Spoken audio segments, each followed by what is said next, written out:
Hey, LinkedIn. Welcome to another LinkedIn Live. This is a conversation with Stefan Tonnon. We had a great conversation all about happiness at work. That was the podcast that came out on Friday. Stefan, you're welcome to LinkedIn Live today. Do you want to tell people a little bit about yourself? Yeah, thank you Aoife, for having me again. I'm Stefan Tonnon. I work at Insight. I'm the VP of HR for EMEA, or as I used to say to all the teammates that I'm leading in EMEA, I'm responsible for 2,000 teammates around EMEA to make sure that they are successful. Wow. Um, been in the business for over 25 years, have lived in multiple places on the world. So call myself a global traveler, but also a world citizen, and I'm Yeah. very passionate about diversity, inclusivity, belonging, and everything that makes people successful in life. Yeah, no, that the whole travel thing, I think, is something I can directly relate it to. And I think your stance and your attitude towards people in general, I think is really nice. And it's like we originally met through Clubhouse, which I don't think either of us is really active on anymore. But earlier this year, we met through Clubhouse, and that's now turned into a podcast episode based on the great discussions that we had. Um, but one of the things that I enjoyed quite a lot from our conversation is the fact that you're actually living this, you're doing this. It's not a case of you're not a consultant to an organization who's doing it. You're actually implementing this yourself. And I think I would love to get more of those types of conversations going on the podcast, because it tends to be a lot of consultants that I speak with, and it's like they're not directly necessarily implementing. And it's about how to implement all of the things that we spoke about. And I know you said, I talk on the podcast a lot about values. And one of the things that you did say was that it's the most difficult thing to implement. Is when you have these values and making sure that they're being lived as well in an organization. Yeah, absolutely. And when I joined Insight 5 years ago, the values were already there, so it's not something that I implement. But I think what we need to do as HR professionals, making sure that system that you build up as a company, that you maintain that the best way possible.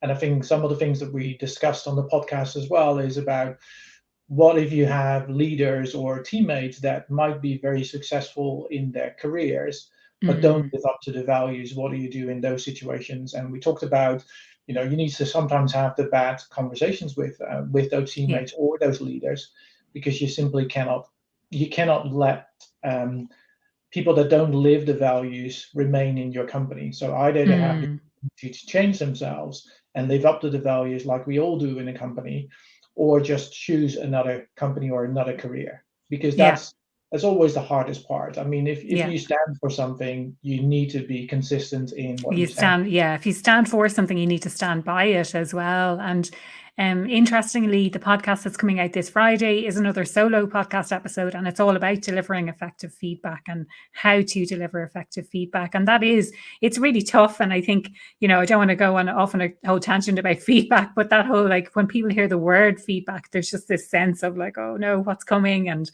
I'm going to get told off for something here, rather than this positive association with it. But it Yeah, is necessary to have those difficult conversations.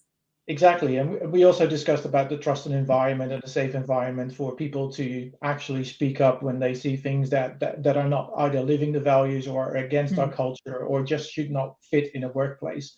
Yeah, And of yeah, course, it's all kinds of different elements that come together to make it all work, and to make sure that everybody can talk to each other and speak up to each other to make sure that we're all doing the right things. And I think that is very, very important.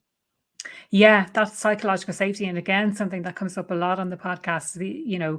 That it's a safe environment for people to actually voice their opinions, that they're open to that feedback, that they're asked for that feedback, and that feedback is actually listened to as well. Yes. And I think that, like we said in the podcast, that we tend to do the things internally, and we want to make sure that we do all the right things for our teammates, that they Mm, can be prosperous, successful, and build on their careers and their knowledge. And then we talked about, sometimes you need check whatever you do internal in the company, if that is exactly what reflects in the society and the rest of the world around you. So we went through Great Places to Work in several countries in Europe. We became nominated in those countries. We became the best place to work for in Europe. And today, actually, I just posted a video on the Great Places to Work that we celebrate that together with all the other companies that have that accolade that everybody's very proud of. But I think it's important because sometimes you just need to know what you're doing. Is that something that is a benchmark for other companies as well? And how do you build an environment that is attractive to candidates as well? Because we all know right now it's a very much a candidate market. It's very hard for companies to find the right talent. So what do differently to show the world that you're actually a very good company to work for and that you can do yourself?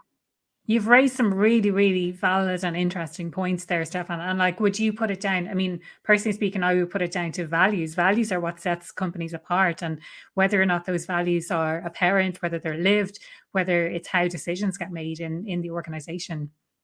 Absolutely. Absolutely. I think values is where it starts. Culture is built around the values that we all have. And I think in the podcast, we discuss also that, the cultures are different. Even if you go to Europe, we have a different culture in Spain than we have in Germany or in the UK. And that the culture is coming from the people that actually work in the workplace. They build up the culture, and that can be a local culture. But what brings us all together is the value systems that we have as a company and as human beings. If that is the same, then you can have the difficult discussions with each other. You can speak out if you want to, and people trust and respect your opinion. Exactly. Yeah. Another thing that we touched on was this idea of getting that executive sponsorship. So getting sponsorship from the leadership in the organization in order to make things a reality, in order to make sure that things actually happen. Can you talk to us a little bit more about that? Absolutely. Ultimately, leadership decides what the direction of the company is. So if the leaders don't believe in values or don't believe in a strong culture, then we as teammates and as individuals can speak up as much as we want to. But if the leaders don't want to do that, then it's a lost cause almost, and then you need to wonder if you want to work for a company like that. I'm fortunate enough that 12 years ago, and our CEO is retiring at the end of December, and we have a fantastic CEO joining us again in January. But he has been working very, very hard over the last 12 months to bring those values to the core of everything that we do. Even our customers know our value system. Even the customers know the culture that we work in. And even though I've been in HR for the last 25 years, the last 5 years at Insight, I've learned a lot on how to enforce it, how to bring it alive to teammates, how to make sure that there are not just lovely posters on a wall, and when a candidate comes in, they see those values, but what do they actually mean to the individuals themselves? And our CEO has worked hard together with his leadership team around him to be responsible for that culture and be responsible for the values. And that is the first win if you want to build a company that is based on values and cultures. Yeah. No, I think it's so important to do that. Exactly as you said, that it's not just a poster on the wall, that it's actually the lived experience. And I love that you share your values with your customers, because I think at the end of the day, and this goes for all types of businesses, people do business with people. And if they believe in what it is that you believe, then, this is a Simon Sinek thing. If people do business with other people when they believe in what they're doing, essentially. So if people can get behind your values, and it's very likely that the customers you work with have the same shared values that you have, or at least can relate to them. So it's so interesting that you're saying that you share them. And I'd love to know, actually, for anyone who's watching either live or in the replay, do your customers know what your values are? Because I have my values on my website for my customers to know, and for people to understand a bit more about what I do and what those values mean to me as well. Exactly. They're on our website as well. And after this call, I'm having a new hire induction, and those are now virtual things still with COVID. But then I speak to 20, 30 of new hires, and we talk about those values. I normally do an Ask Me Anything, because you don't want to present necessarily. You want them to get to know me and get to know the company and ask those challenging questions. But the thing that always comes back is values, culture, what do you do about sustainability? And it's no longer only the young people that ask that. It's literally throughout the candidates that we see that start with us. So you Yeah. can see that for candidates and for humans and individuals, it's very, very Mm. important that they align with the values that they have personally as well. So it's not Yeah. only values that we have as a company, but most of us have those values internalized as ourselves as well. And I think that that Exactly. is Yeah. important if you want to grow as an individual, as a human being, and add value to not only the company, but also to yourself. Yeah, I think it's important for that sense of belonging. So we'll wrap it up now in the next minute or so. But I think in order to feel that sense of belonging, an individual needs to have their values aligned with those of the organization, their own personal values with the corporate values. But then it's bringing about that diverse thinking by hiring people who think differently than what you think necessarily. And so that could come from different cultures or from different backgrounds and things like that.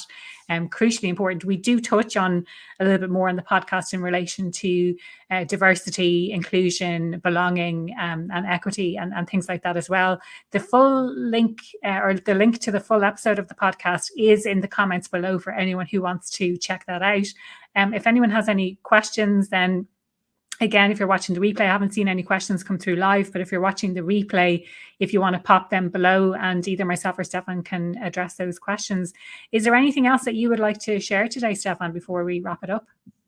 No, I'm hoping that people ask questions because I like the discussion around the topics that you and I discussed, and it was quite a wide range of topics that we discussed, Yeah, which was great. Um, yeah, but by interaction, you learn from each other. exactly. Yeah. Depending, I'm still, I have 25 plus years of experience, but I'm still learning every day. Exactly. Yeah. Yeah. And learning, is one of my core values as well. I love to learn things. And I think reading between the lines from what you're saying, some of the learning comes from being challenged on what it is that you think. So, if people come from different perspectives, if they come from different approaches, or they just challenge things, or they have a challenging situation that they want to share, that's when we can gain more learning as well and kind of broaden our knowledge. Yeah, absolutely. And this is what I do with, now speaking to you and be on panels and to discuss those kind of things. And I've learned from others in those panels, but I also learned from, the traps that we fall into sometimes, because diversity, inclusivity is not an easy topic Yeah. to discuss, because most of the leaders are afraid to speak up because they're afraid that they Mm. make a mistake and therefore need to, you get the counter effect if you say something wrong. Yeah. Uh, Yeah. I deliberately made the choice about 2 years ago to do more of these podcasts because I want people to either challenge me or add value to the discussion, because I feel Yeah. that I'm learning much more. And that's how you and I met on Clubhouse as well. In those discussions, you pick up on a couple of things that you haven't thought about, or Yeah. that your unconscious bias is thinking this, while you actually should think about a little bit of differently. And that's Yeah. what conversations do. So And what's if the actually, audience, what's going on. please give some comments to the podcast. So we Yeah, both. yeah, would love. Yeah, yeah. And I know Stefan has posted about it. I'm going to create a post about it as well. Feel free to comment either on the post, or you can comment directly on the video below as well. So thank you so much for your time today, Stefan, and for the time that you gave on the podcast as well. It's been an absolute delight speaking to you today. Absolutely. We should do it another time one day. Definitely, definitely get you back on. Thank you. Bye bye.